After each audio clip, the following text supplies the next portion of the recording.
Почитувани слушатели на Македонското радио, Радио Македонија, моја вечерашна гостинка во студиото и соговорничка во програмава е господја Анкица Манасиевска, професор по дополнителна настава по македонски јазик во франкофонско говорно подрачје во Швајцарија. Господја Манасиевска живее во Лозана, значи во Швајцарија. Еве, добро вечер и добро дојдовте во програмава. Кажете ни, господја Манасиевска, на почетокот, колку време сте вие во Лозана, како заминавте таму и која е во основа вашата првична задача меѓу нашите македонци кои што живеат во овој дел на Европа? Како наставник по оделенска настава, подоцна и како професор дипломиран, работев 17 години во мојот роден град, односно во Кочани, при што на еден одреден конкурс во Министерство за образование и наука на барање по иницијатива на Асоциација на родители од Швајцарија се бараше наставник кој што ќе го одржува предавањето на македонскиот јазик за диаспората во Швајцарија. Така се случи да јас конкурирам на тој конкурс и да бидам избрана и да се најдам во улога на една племенита улога како наставник за дополнителна настава во Швајцарија. Значи, како што кажевте и вие, живеам во Лозана и наставата ја одржувам со мое формирање на паралелките во 6 града, што всушност опфаќа 3 кантони, а тоа се Кантон Во, Кантон Женева и Кантон Фрибург, поточно во градовите Женева, Ешалан, Данш, Фрибург, Веве и уште во малку во околината на Кантон Во. Инаку се опфаќаат учениците кои што сакаат да го изучуваат македонскиот јазик, односно тоа се деца на родители кои што работат и живеат овде. Повеќето од тие дечиња веќе се родени на тлото на Швајцарија и многу малку, да не речам, некои воопшто не го познаваат македонскиот јазик. Меѓутоа, сепак има и таква категорија каде што македонскиот јазик се негува во семејството и дечињата поприлично го знаат дијалектот од каде што потекнуваат нивните родители. Програмата е од Министерство за образование и наука и опфаќа предмети по македонски јазик за помалите природа и општество, за поголемите историја и географија, и музичка култура во која што всушност се вградени нашите народни песни, етнофолклорот и еден мал дел на ликовна култура.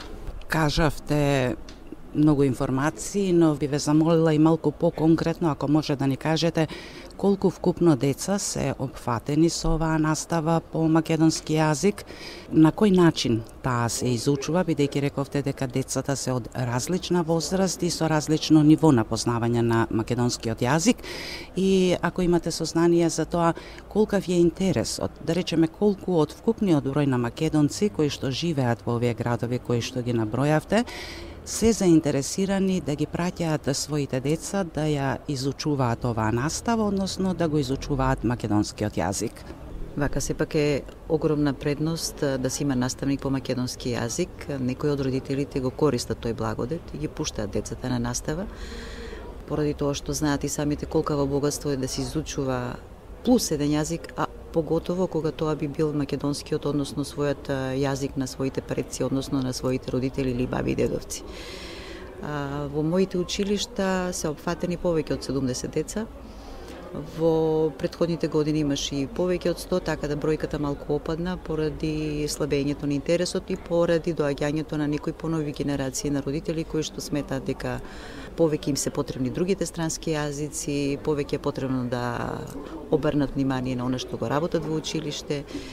Па така да се трудам јас како наставник со родителите кои што имаат амбиции за македонскиот јазик да ја задржиме таа една бројка на ученици и да посетуваат што е можно повеќе настава на македонски јазик. Рековте дека вие заминавте во Лозана во Швајцарија како резултат на конкурсот на Министерството за образование и наука од Република Македонија. Па еве во текот на вашата работа, дали имате поддршка и дали постои соработка меѓу органите на власта во Република Македонија и со вас како наставник, односно професор по македонски јазик? Дали можете, доколку имате некои потешкоти, доколку имате некои барања, да се обратите до Република Македонија и дали ви излегуваат во пресрет? Една одредена слабост имаше досега во самата комуникација и соработка со Министерството во однос на тоа што не можат од таа дистанција, од таа далечина да ги наблюдуваат и да ги решаваат нашите проблеми. И сметам дека сега со формирањето и доваѓањето на Министерството за диаспора дека ќе се решат многу од нашите проблеми, односно ќе добиеме едно координативно тело, кое координативно тело сепак ќе се произнесе и ќе ги решава проблемите кои што ги имаме во врска со учебниците, во врска со збогатувањето на наставата, во врска со материјалите, мотивацијата на учениците и родителите за изучување на македонскиот јазик, кој ќе видат дека навистина е едно сериозно ниво на изучување на македонскиот јазик. Значи, во тој поглед, досега ние имавме соработка преку едно стручно тело кое што беше на Министерството за образование одредено за диаспората, односно наставниците по дополнителна настава и образование.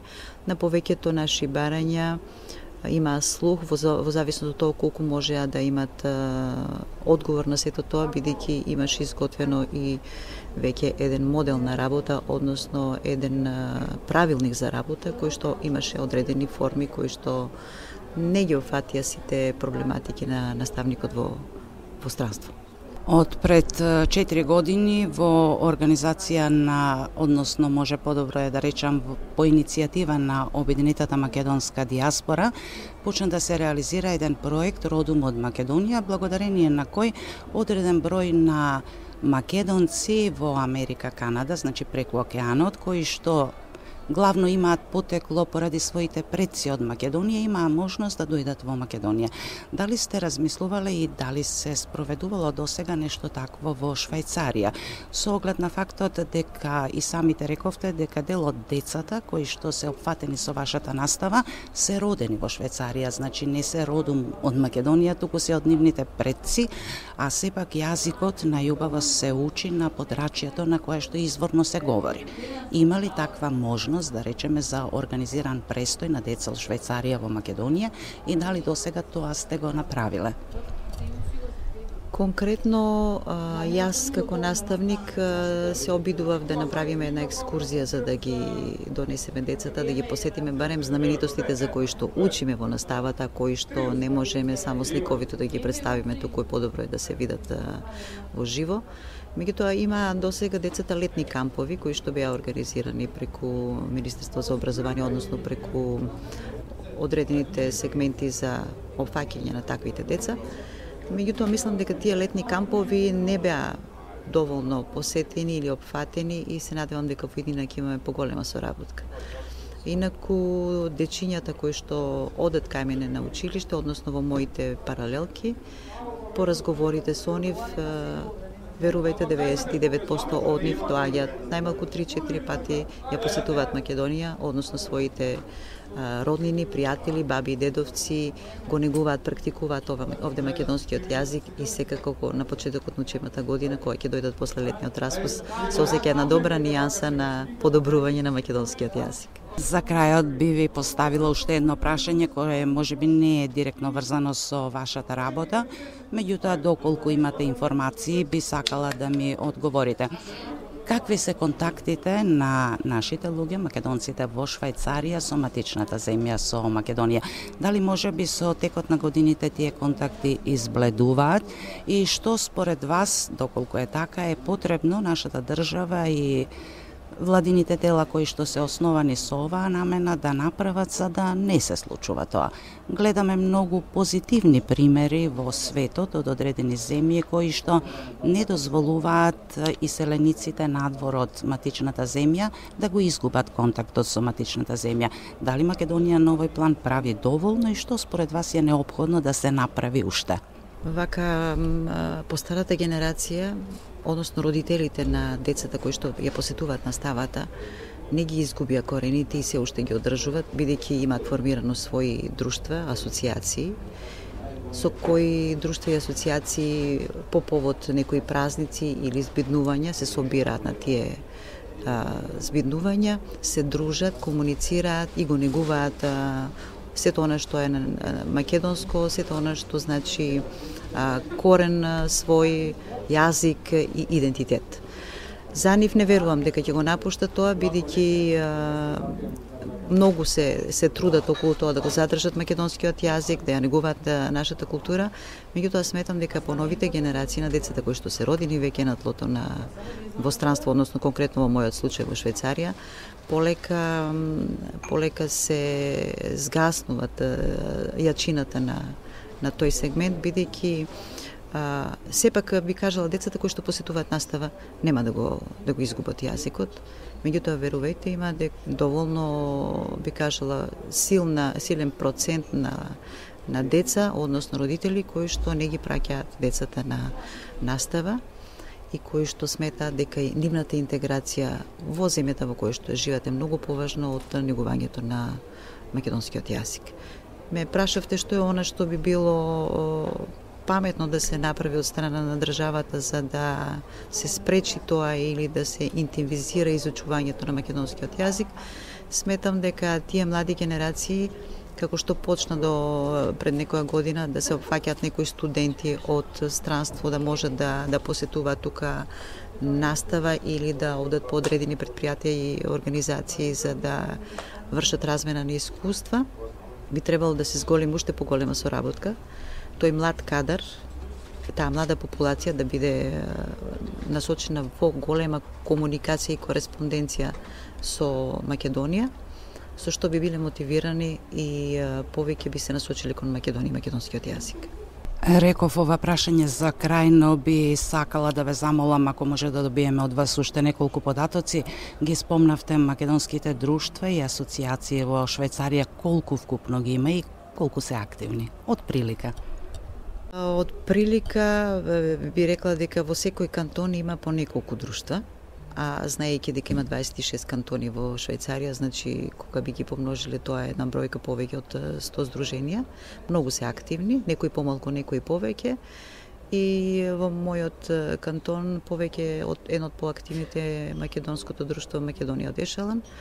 Имаме одлична соработка, така да правиме заеднички турнири, некои приредби, односно настапуваме на нивните спектакли со наши точки од учениците и тоа е едно збогатување на сето она што би го задржало македонскиот јазик или повеќе би го имплементирало на таа средина. Инаку понекогаш се јавува малку една конфронтација помеѓу самите нив, помеѓу друштвата, бидејќи секој сака да настапува со посебна програма, па еве оваа година има една иницијатива за правење на еден генерален одбор кој што ќе ги издружи тие здруженија, односно клубови, за да можат посилно да делуваат и за да можат како едно тело од диаспората да воспостават еден контакт со Македонија и да се направи една уште поквалитетна соработка. Господја Манасиевска, јас ви благодарам за разговоров и благодарам што прифативте да бидете дел од програмата наменета за диаспората. Ви благодарам вам. Поздрав до сите слушатели на диаспората и се надевам во некоја снеда прилика.